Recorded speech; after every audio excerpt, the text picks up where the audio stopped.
کیا آپ جانتے ہیں ایک مہینہ ایسا بھی آتا ہے جس میں جنت کے دروازے کھول دیے جاتے ہیں، جہنم کے دروازے بند کر دیے جاتے ہیں اور شیطانوں کو زنجیروں میں جکڑ دیا جاتا ہے، اور ایک ایسی رات جو 1000 مہینوں سے بہتر ہے۔ سوچئے اگر اس مہینے میں بھی ہماری بخشش نہ ہوئی تو پھر کب ہوگی؟ یہ ہے ماہ رمضان المبارک۔ مدینہ منورہ میں ایک صحابی رضی اللہ عنہ رمضان کی آمد پر بے حد خوش تھے۔ جب انہوں نے حضرت محمد صلی اللہ علیہ وآلہ وسلم سے سنا کہ جب رمضان آتا ہے تو جنت کے دروازے کھول دیے جاتے ہیں، جہنم کے دروازے بند کر دیے جاتے ہیں اور شیطانوں کو زنجیروں میں جکڑ دیا جاتا ہے، صحیح بخاری صحیح مسلم کی حدیث ہے، تو وہ صحابی رضی اللہ عنہ رونے لگے۔ آپ صلی اللہ علیہ وآلہ وسلم نے فرمایا تم کیوں رو رہے ہو؟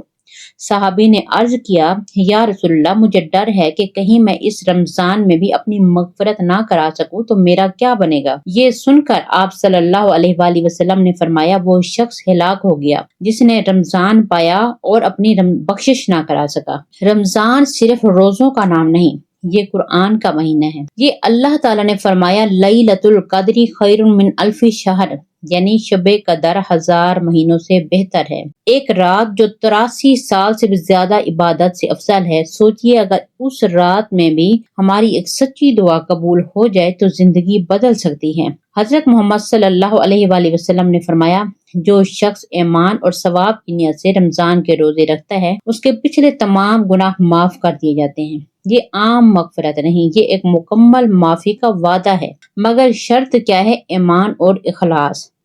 آپ صلی اللہ علیہ وآلہ وسلم نے فرمایا جو شخص ایمان اور ثواب کی نیت سے رمضان میں قیام کرے اس کے پچھلے گناہ معاف کر دیے جاتے ہیں۔ سوچئے دن میں روزہ، رات میں قیام اور درمیان میں قرآن، ایسا رمضان انسان کو گناہوں سے پاک کر دیتا ہے، اور ایسے پاک کر دیتا ہے جیسے ایک بچہ پیدا ہوتا ہے اور گناہوں سے پاک ہوتا ہے۔